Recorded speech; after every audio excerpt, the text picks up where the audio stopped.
Welcome. Thanks for joining us for a segment featuring the Montgomery Museum of Fine Arts. I'm Laura Lewis, Director of Public Relations, and joining us today is Margaret Lynn Osfield, the museum's Senior Curator of Art. Thanks for joining us. It's great to be here, Laura. Thank you. Well, we're so glad to have you here to talk with us a little bit about folk art, what that is, also a little bit about self-taught art and some of the pieces in our collection. So we're hoping that you can teach us all about that today. Well, I really am excited to talk about the work that we have in the museum that is by artists who are not necessarily academically trained. And that's kind of how people refer to folk art. Folk art is kind of a designation. It's kind of a generic thing. Like when you say the word doctor, the person can be an orthopedist or he could be a dentist. Sure. When you say the word folk art, there's lots of different types of art that really would fall under the heading of that generically. But traditionally, folk art has always been thought of as a kind of a product of cultural influence and a skill or a talent that may have been handed down within a community or a family over time.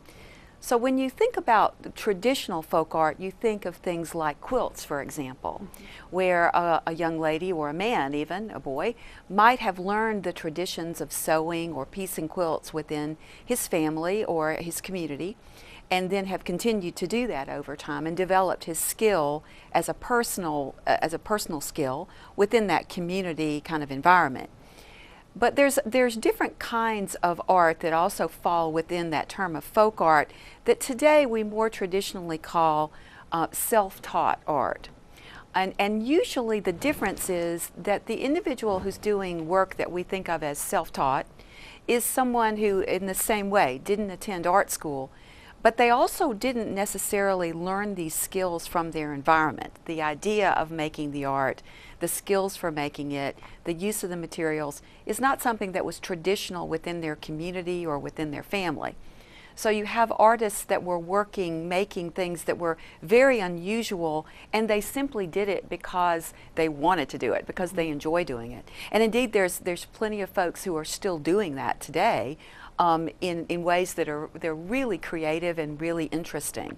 So we're really pleased to be able to include a number of those kinds of works in our collection at the museum, because we think, frankly, that this is some of the more important type of work that's been made in the 20th century, and it's especially important to us in Alabama because we have a number of people who have worked in Alabama in the self-taught or folk art traditions.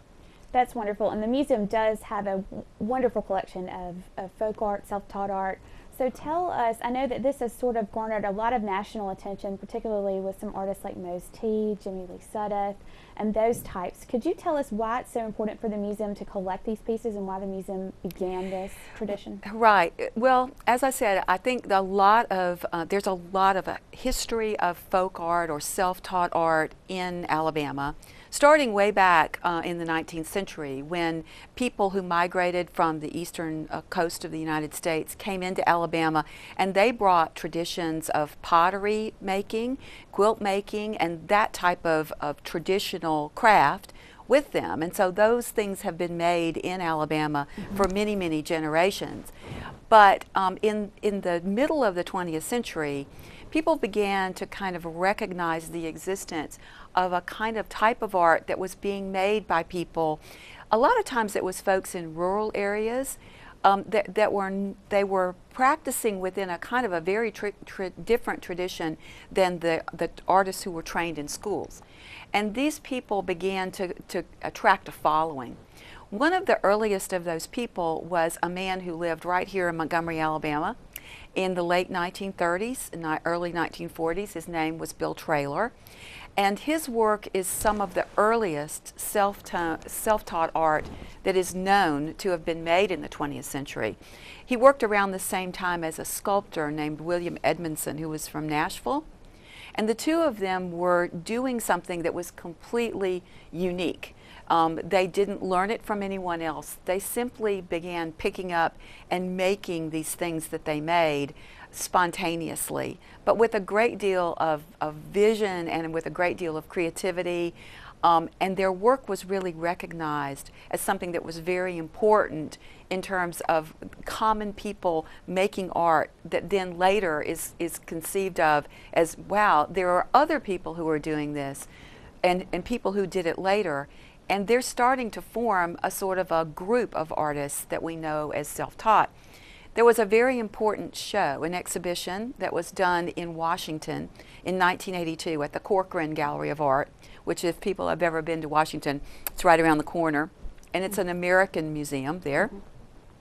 They did a wonderful exhibit called Black Folk Art in America, it was focused specifically on African American self-taught artists, mostly from rural traditions.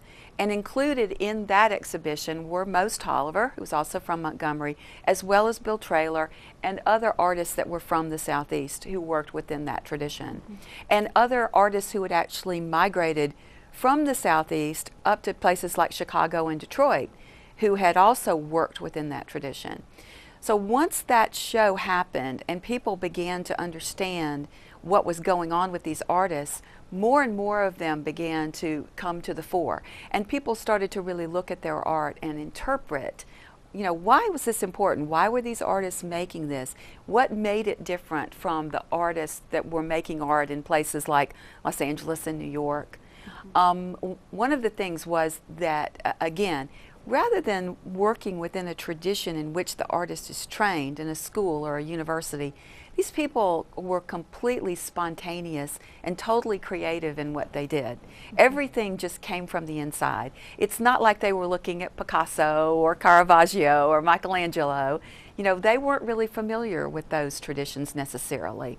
They may have seen photographs or pictures or reproductions of things, but what they were doing was totally their own. And because of that, I think we really value that today. As much as anything else, we just value their innate creativity. Absolutely, certainly we do at the museum. And one of the pieces that I'd love for us to start talking about is done by a guy named Charlie Lucas, who is not far from Montgomery. He's over in Selma. Right. And if you come to the museum, he's often there. He comes to visit with us a lot. Exactly. And he's got a beautiful piece right outside the museum called New Breed, right? The New Breed. And it's a group of sculptures, actually. We call it the Herd, that he actually made as a group, as a series of works. And when you look at them, they're all made out of old car parts. Springs and struts and things that he salvaged from a junkyard and welded together. And he's a very talented welder in addition to everything else. And he used those things to create these things that are not quite mammal and not quite reptile. They're sort of a combination of something that looks sort of like a mammal, something like a dinosaur. And as a group, they're wonderful because they look so at home in the field right outside the museum. And one of the reasons that I really thought it would be important for us to use this first, to talk about this first, is because Charlie is an example of an artist who is still working in this tradition today. And there are others like Lonnie Holly, who lives up in Birmingham, and then Yvonne Wells, who's a quilt maker who lives in Tuscaloosa. All of these people are still making this work, although it's less common than it used to be for this type of work to be uninfluenced by popular culture, just because the media has been so much more important in influencing all of our lives. So these artists have much more connection to media than they used to. But even so, they're still doing very, very creative things with these things that they find in the environment. It's called sort of recycling of materials to make wonderful new art. That's so great. And oftentimes he refers to himself as the Tin Man. So yes. I suppose that's where he would get that name from. It's from the welding that he does. I think so. That's one of the reasons that he used it. And actually, I think it was one of his neighbors that started referring to him as the Tin Man when he had these sculptures that he had welded out in his pastures when he lived up near Prattville for a while. One of the neighbors saw it and started referring to him as the Tin Man, and I think it kind of stuck. Just stuck. Well, Yeah. I love that. That's great. Yeah. And then the museum also has a fantastic collection of quilts. We do. So can we talk about one of those, the Lone Star quilt, is that right? Right. The quilt making is really a great example of this more traditionally founded type folk art, where it is a younger person normally is learning a skill from an older person. And that's very much the case in Alabama and has been for many, many years, because obviously quilts, it started out like this Lone Star quilt, started out being made from scraps of material.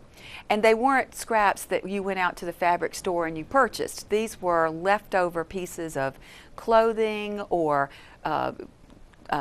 tablecloths or curtains or whatever kind of cloth they might have. Feed sacks, a lot of times people would use. They would actually cut up and make little pieces to piece together to make a larger image, such as with this Lone Star quilt, and then they would sew that all together and then attach it to something else and stuff it with batting or cotton or any other kind of filling that would then insulate people at night. So these were for really practical purposes for keeping warm. Mm-hmm. This Lone Star is an example of a very traditional pattern of a quilt pattern. The Lone Star is a very old pattern, and it's one of the ones that requires a tremendous amount of skill to make. In other words, you wouldn't give the Lone Star as a pattern to a child or a teenager and have them try to start making a quilt doing the Lone Star pattern, because if you make a mistake right in the center, it works from the center of the quilt pattern, the center of the star out. And as you're creating and piecing that quilt, if any kind of mistake is made with the tension of it so it doesn't lie completely flat, you don't really realize that until you're so far along that you've put in a tremendous amount of work, and then suddenly it doesn't work and you have to undo it and start over. Mm-hmm. So really only very experienced quilt makers like Valentine Odell, who did this one that's in the museum's collection, those are the people who would attempt and be successful at making a Lone Star. It also required lots of creativity and a color sense and pattern sense, because they're taking all these little scraps and in their mind they've got to envision what the whole thing is going to look like when it's finished, when they're just looking at little scraps of material. So it really requires a lot of practice and skill to do this. The people that are probably best known for making these types of quilts are the ladies in Gee's Bend, Alabama. They've been doing that since the 1960s, when there was a movement to kind of incorporate the works of these ladies into textiles that were being made and used in interior design, especially like in places like New York. And they became very popular for the really bold, colorful patterns that they created, kind of like this Lone Star, but in different other kinds of patterns. And they actually became quite well known in the United States for their quilt creations.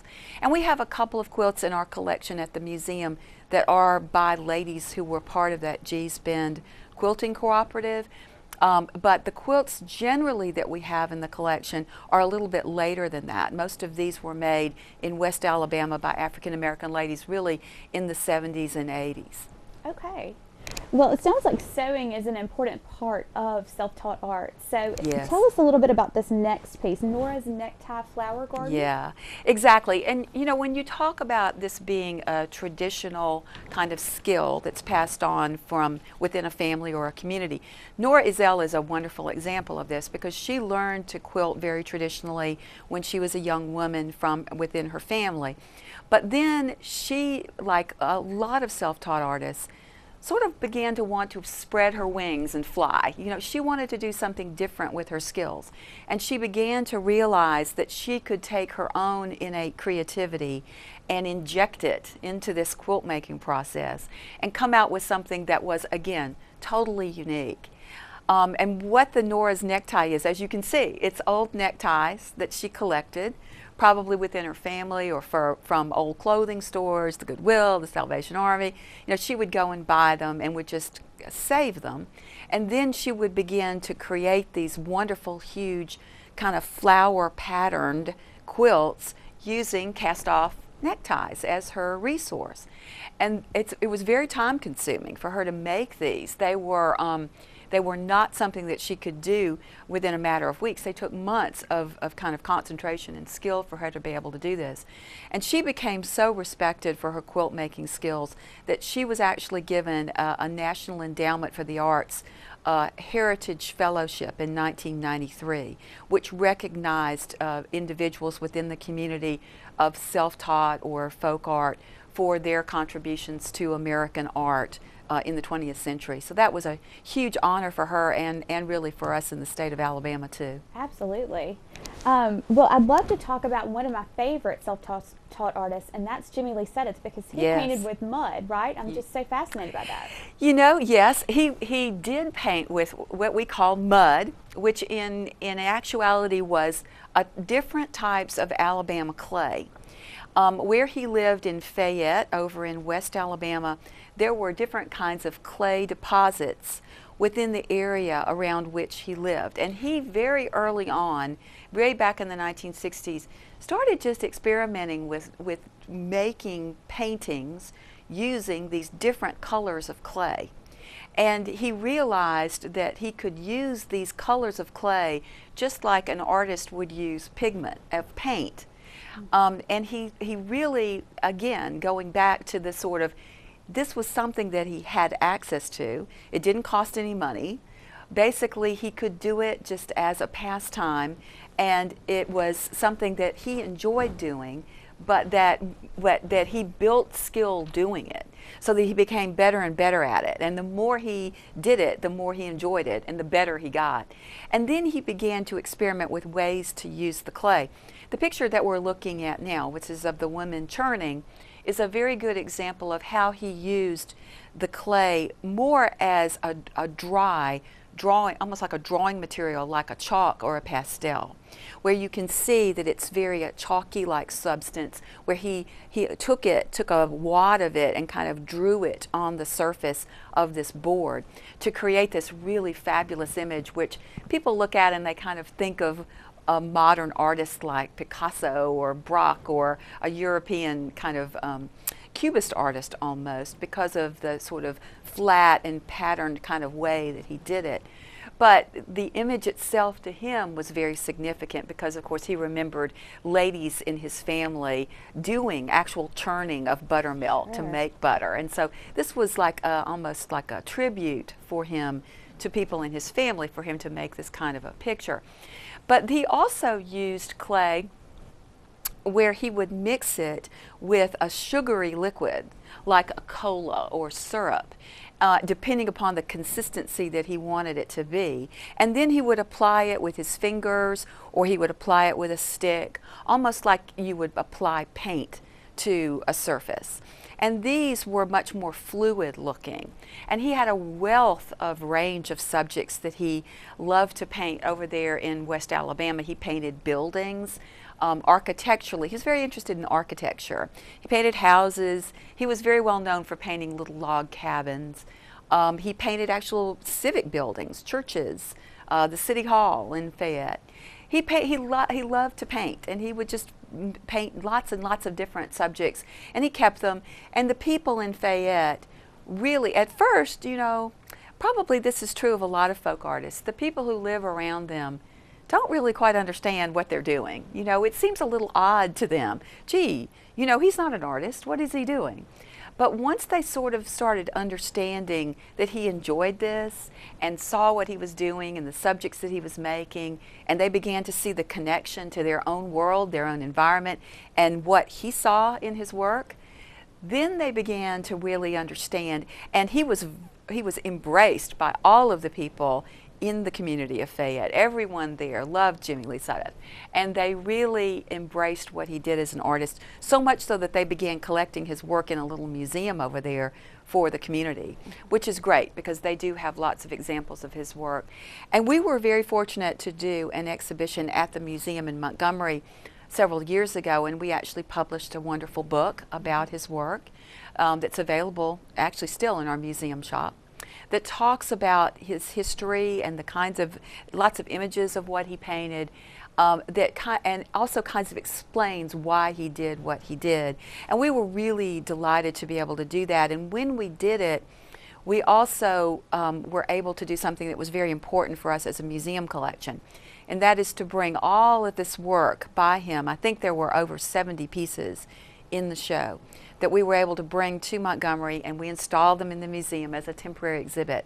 And while we had them up, I was able as a curator to talk to our director there and to the members of our acquisitions committee, and we were able to look at everything and say what would be the most important things for us as a museum to have permanently by Jimmy Lee Sudduth to reflect the quality of his work. And then because we were able to do that, we were able to go to the collectors that we had worked with and the dealers we had worked with and arrange to actually purchase and have given to the museum a wonderful group of work by Jimmy Lee that is a small nucleus of things by him that we feel are some of his most important things. And we're absolutely thrilled to have them preserved in the museum in the state capitol as a record of this work by this very important Alabamian. Absolutely. I'm just amazed by his almost chemist-like workings of the clay. It's just amazing. Right. It was amazing. And he really enjoyed what he did. He liked to experiment. And he would have been the first one to tell you also that not all of his experiments were a success. Sure. If you come to the museum, we do have a little plexiglass box over one of them. And when people ask me about that, I say, well, that was not a totally successful experiment because every once in a while we lose a little bit of mud. Oh, I see. I see. Well, actually, being a Montgomery native, I grew up with so many of my family members going around town and collecting Mose T, who's actually from here. I guess his full proper name is Mose Tolliver. Yes. So let's talk a little bit about him. You know, I have a very soft spot in my heart, too, for Mose Tolliver, because when I first came back to be an assistant curator at the museum here in Montgomery, Mose was one of the first artists that the curator who was there working at the museum at that time took me to see and to meet. And it was a wonderful thing because I got to go into Mose's home. He lived on Sayre Street, and he welcomed people into his home all the time to look at his art and to talk with him about what he was doing. And he was always working. When you would go over there, he would always be working on a painting. Mose had actually come to this idea of making art in the way that a number of folk artists, it seems, do. In the 1960s, he was injured in an industrial accident. He had a crate of very heavy stone fall on his legs. And he was very severely disabled by that. And he wasn't able to stand without crutches for very long. And so he was largely disabled. He had to spend a lot of time sitting anyway. And so one of the things that he found that he enjoyed to pass the time when that happened was he began to enjoy drawing these pictures. And the thing about Mose's art is it's very lighthearted. He enjoyed painting pictures of things that appealed to him, but he had a fabulous imagination. He started by painting a lot of flowers and birds. I think he probably did that because he thought that that's what artists painted, a lot of flowers. And he kind of thought, okay, well, that's what an artist paints, so I'm going to paint flowers. And then he began to paint animals like birds and cats and dogs and various kinds of creatures. Then he began to sort of make the creatures up. I think he got kind of tired of painting the real ones, and he decided, I'm just going to imagine some. So a lot of times you'd go over to see Mose, and he would say, I'd say, well, Mose, what is that? And he would say, well, that's a dingy bird. And then if I would go back again, and I would show him, and I'd point to a work in a bird in a painting, and it would look about like the other one, but I would say, what is that? Well, that's a ho-ho bird. You know, he would sort of make it up as he went along, basically. But he enjoyed the whole process, I think, not only of making the work, but he enjoyed the social interaction of people coming to visit him and actually talking to him about what he was doing. So I think that part of his work really still speaks to us. He used, the people who came to see him would bring him extra paint that they might have from a home improvement project they were working on. They might bring him pieces of board that were left over from a construction project. And when they came to see him, he might exchange a painting for those materials. And so he had the social interaction of visiting with these folks. Plus he was making things that they were taking out into the community that kind of represented Mose. And I think from that standpoint, he was very, very successful as a community artist. Well, Margaret Lynn, before we wrap up today, I want to be sure and touch on Bill Traylor. You mentioned him a little bit briefly, a little bit earlier, briefly rather. So tell us a little bit about Bill Traylor and about this piece, Man, Woman. Well, one of the reasons I wanted to close with Bill Traylor today was because we're very interested in Bill Traylor right now at the museum. This is a very contemporary topic for us. We've been working with the High Museum in Atlanta, putting together an exhibition of the works in their collection and our collection. They applied for a grant to the National Endowment for the Arts to allow us to put the two collections together, to travel them, with the idea that we would send them around the country and further introduce people to the work of Bill Traylor. Bill Traylor is very important because he probably is the first known self-taught artist whose work we still have, along with William Edmondson, who I mentioned earlier. But the reason that we have the work is because it was saved.